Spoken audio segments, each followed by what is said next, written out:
জুলাই গণহত্যা মামলায় আজ আন্তর্জাতিক অপরাধ ট্রাইব্যুনালে হাজির করা হবে আওয়ামী লীগ সরকারের ১২ মন্ত্রী, ২ উপদেষ্টা সহ ১৬ জনকে। এই মুহূর্তে সেখানে আছেন সহকর্মী আফজাল হোসেন। সরাসরি চলে যাচ্ছি তার কাছে। আজকে আন্তর্জাতিক অপরাধ ট্রাইব্যুনালে মোট ১৬ জনকে আনা হবে এবং আমরা যতটুকু জানতে পেরেছি যে 10:30টার পরে এই ট্রাইব্যুনালে তাদেরকে আনা হবে। এর মধ্যে ১১ জন রয়েছেন কেরানীগঞ্জের কেন্দ্রীয় কারাগারে। তাদের মধ্যে রয়েছেন সাবেক আইনমন্ত্রী আনিসুল হক, ফারুক খান রয়েছেন, রাশেদ খান মেনন ওয়ার্কার্স পার্টির সভাপতি, হাসানুল হক ইনু জাসদের সভাপতি, তৌফিক ইলাহি চৌধুরী সাবেক প্রধানমন্ত্রী শেখ হাসিনার উপদেষ্টা, আব্দুর রাজ্জাক সাবেক মন্ত্রী, কামাল আহমেদ মজুমদার সাবেক মন্ত্রী, শামসুদ্দিন চৌধুরী মানিক, জাহাঙ্গীর হোসেন সাবেক স্বরাষ্ট্র সচিব, আমির হোসেন আমু এবং অ্যাডভোকেট কামরুল ইসলাম। এই ১১ জনকে কেরানীগঞ্জের কারাগার থেকে নিয়ে আসা হবে এবং কাশিমপুর কারাগার থেকে নিয়ে আসা হবে ৪ জনকে। এর মধ্যে রয়েছেন দীপু মনি, জুনায়দ আহমেদ পলক, সালমান এফ রহমান, শাহজাহান খান। আর নারায়ণগঞ্জ কারাগার থেকে আনা হচ্ছে গোলাম দস্তগীর গাজীকে। এই ১৬ জনকে আজকে ট্রাইব্যুনালে হাজিরের দিন এর আগেই ধার্য করেছিলেন ট্রাইব্যুনাল এবং তাদের বিরুদ্ধে যে তদন্ত চলছে সেটা তদন্তের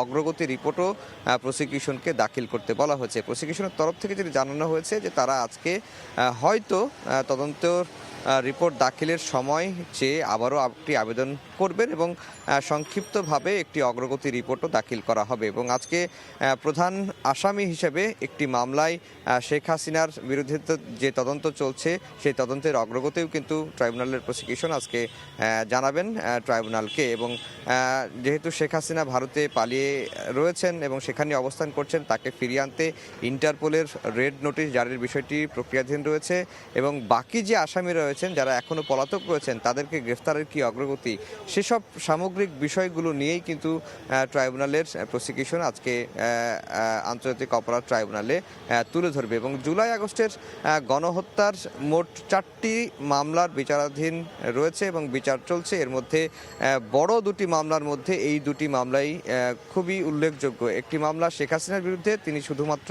একাই আসামি। আরেকটি মামলায় আওয়ামী লীগের সাবেক মন্ত্রী, রাজনীতিবিদ, আমলা সহ মোট ৪৬ জন আসামি। এর মধ্যে আমরা যতটুকু জানি যে ১৬ জনের মতো গ্রেফতার রয়েছেন।